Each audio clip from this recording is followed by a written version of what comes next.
Hey everybody, Matthew Stapley, Psychic Medium here. I wanted to come on and talk a little bit about what happens when people pass away, because this is a question that I get over and over and over again. What happens at somebody's time of death? Are our loved ones still with us? Can they hear us? Are they around us? Do they watch us in the shower? All of those kinds of questions are questions I've had over the last 17 years. So I wanted to talk a little bit about what happens, at least from my perspective, from what Spirit has told me at the moment of somebody's death. The first thing that seems to happen when somebody passes away is they're instantaneously at peace. They have a full and complete understanding of everything that happened to them on earth, everything that happened in their life, including the motivations and understandings of other people as well. And so because of that, and because Spirit is a place of pure love, people do not bring their anger with them. They can understand, or they get an idea from a heart level of why people do what they do. So a lot of people have asked me, is so-and-so angry at me? Is Grandma Ethel pissed off? Is the old neighbor's dog Walker that died 12 years ago that I met one time miffed at me because I didn't water her flowers when I said I would? You know, all of these questions, and some very serious ones, by the way, as well.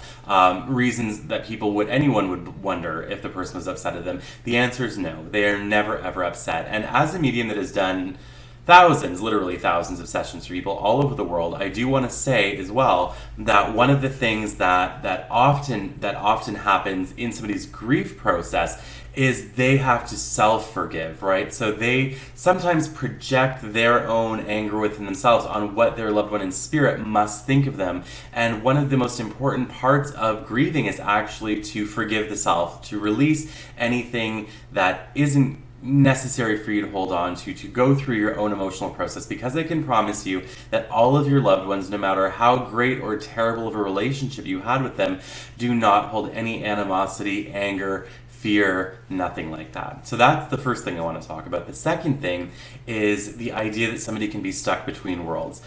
This is a question that I've had a million times. In fact, I used to believe that spirits could be stuck after their death, if they had a traumatic death, if they had a death that was scary or one they didn't see coming. I for a long time, believed that they could be trapped between worlds. But the more experience I got as a medium and as a paranormal investigator many years ago, I was a consulting medium for many teams in this area.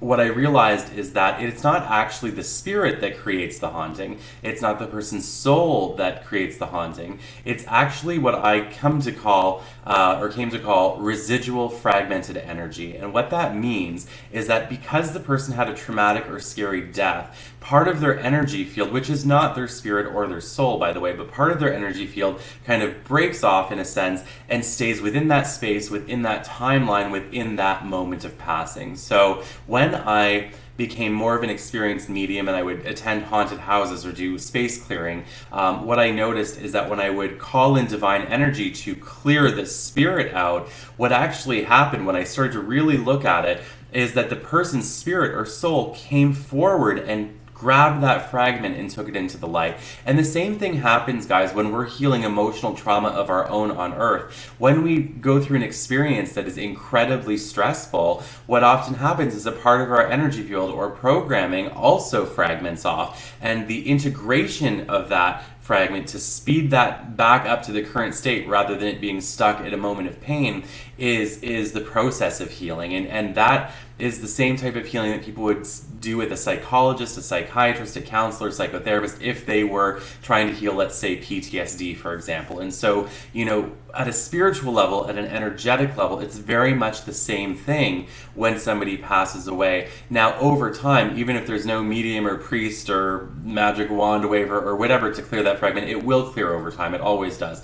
But the most intense hauntings that I've seen were because of residual energy, and then the other things that come around to feed off of it, which is a whole other story and for another video, which I will make at some point, a video on entities or something like that. If you guys want, you guys let me know. I'd be happy to do that. The other thing that I wanted to talk about for a moment, because people sometimes wonder if when somebody commits suicide, if they still go to a good place. And the answer is always yes. I've never, ever, ever ever seen anyone who committed suicide in any terrible place. In fact, I really truly believe, and this is what is a very common belief among many mediums, in fact, is that no matter who we are or what we've done on earth, we still go to that positive place. And the reason why is life is hard enough. The universe, divinity, all of that are incredibly loving, incredibly forgiving and understanding of who we are, our motives, and our miswirings or our challenged wirings, the way that we function when we're not in healthy places and we do terrible things. The universe understands this at a different level. The other side of that is we're all here to learn and teach other people, the world around us, and ourselves. So because of that, I really truly believe that all people are immediately at peace, no matter who they were or what they did. Your loved ones are always with you. They're always around you, and they do not leave your side at any point. Because they are energetic or ethereal, they can be with all people at one time. So they're not stuck like we are in a physical body with the limitations of space. They can actually be with you and your brothers and sisters and parents and old neighbor's dog walker and whoever else they knew on earth. They can be with all people all at one time. The other thing that people often ask me is why some people get dreams or visitations of their loved ones and some people do not. I have come to realize that the energy of grief itself is incredibly dense. Okay, it's an incredibly dense energy. And so because of that, some people, I think, have a hard time receiving that type of visitation. And I don't think it's a bad thing either, because when somebody is stuck in grief, I think having that kind of closeness and connection, as wonderful as it might sound, can actually sort of delay their process a little bit, because part of grief is learning to live without the person being physically touchable anymore, and to overcome or maybe even resolve the disappointment that we had of all of the plans and all of the love and all the things that could never be shared going forward with the person that we care about. Okay, so if you have not had a visitation, I promise you it is not because they are not around you. They're absolutely around you, and our loved ones are always connecting with us. They're always speaking with us. Even if we're not hearing it or seeing it or even feeling it, it doesn't mean that we're not receiving it.